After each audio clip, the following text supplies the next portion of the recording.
Iwanan mo na lang ang anak mo kaysa sa sumigaw ka. Panoorin mo hanggang dulo itong video ito para malaman mo kung paano matututo ang anak mo sa'yo.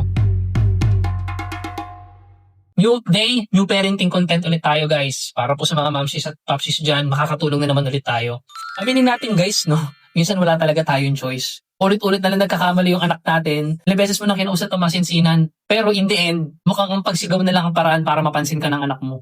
Pero ano mo ba mami at daddy, ang pagsigaw mo, hindi yan magtuturo sa kanya. Nananakot yan sa anak natin. Hindi yan nagko-correct. Hindi disconnecta yan sa anak natin. Ang nagiging aral dyan guys, yung tono mo. Pero wala nang bigat yung salita mo sa kanya. Kaya nga, sinasabi natin, mas radical man, malis ka na lang. Kaysa sa kuno pang sabihin mo sa anak mo, masigawan mo pa. Iwanan mo na lang siya saglit para medyo mag-unwind ka. Ayun natin guys, magpalaki ng masunuring robot lang. Ang goal dapat natin bilang mga magulang, alam niyo naman yan, magpalaki ng anak na may respeto sa sarili at disiplina. Sa totoo lang guys, no, sabi ko nga sa inyo, hindi naman ako perpektong tatay. Default setting ko ang pagsigaw. Lagi ako nagagalit sa anak ko kasi ang kulit-kulit talaga, 4 years old pa lang. Yung anak ko, kahit hindi pa straight magsalita, pero sinasagot-sagot na ako. Lalo na pa nagkakalat siya. Kaya akala ko guys, effective yung malakas na boses ko. Pero nung napansin ko, lalo siyang nagiging rebelde o kaya naman sobrang tahimik na takot sa akin kapag sumigaw na ako. Yan naisip ko, ito bang gusto kong mangyari? Ang laging sumisigaw? Yan naintindihan ko guys. Ang pagdidisiplina, nagsisimula sa pagkontrol sa sarili ko muna. Ako muna dapat, hindi sa pagkontrol ko sa bata.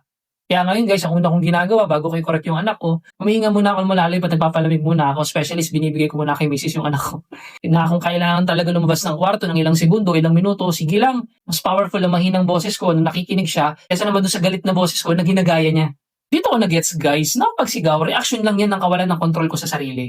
Ang boses ko, ayan ang nagiging modelo ng anak ko. Tandaan natin guys, no, ang kalmadong magulang, mas malaking impluwensya yan kaysa sa laging galit o sumisigaw na magulang. Dahil kapag hinihinaan mo ang boses mo, lalapit siya para makinig sa'yo. Diyan mo nakukuha ang otoridad mo, di ba? Ang pagdidisiplina natin sa anak natin guys, hindi yan sa takot na kukuha. Dapat sa kalmado lang na boses natin.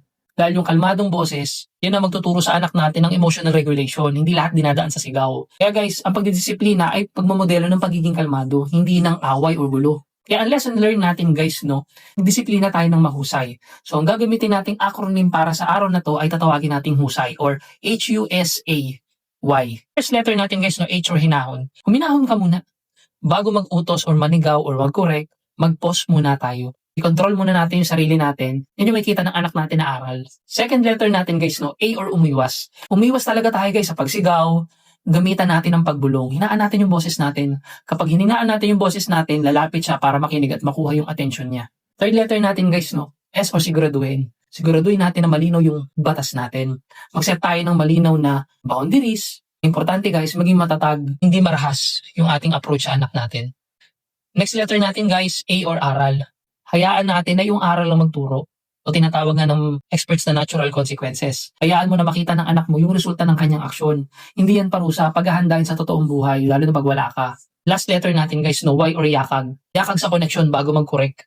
Monekta muna tayo sa emosyon ng anak natin. Siguraduhin natin ang pakikinig niya sa atin ay dahil ginagalang niya tayo, hindi dahil sa takot sa atin ng anak natin. Kaya tandaan natin mamis at daddies, no, ang pagdidisiplina natin, hindi lang yung pagtawid sa kamalian ng anak natin. Mas maganda pang umalis ka muna at huminahon, kahit saglit lang.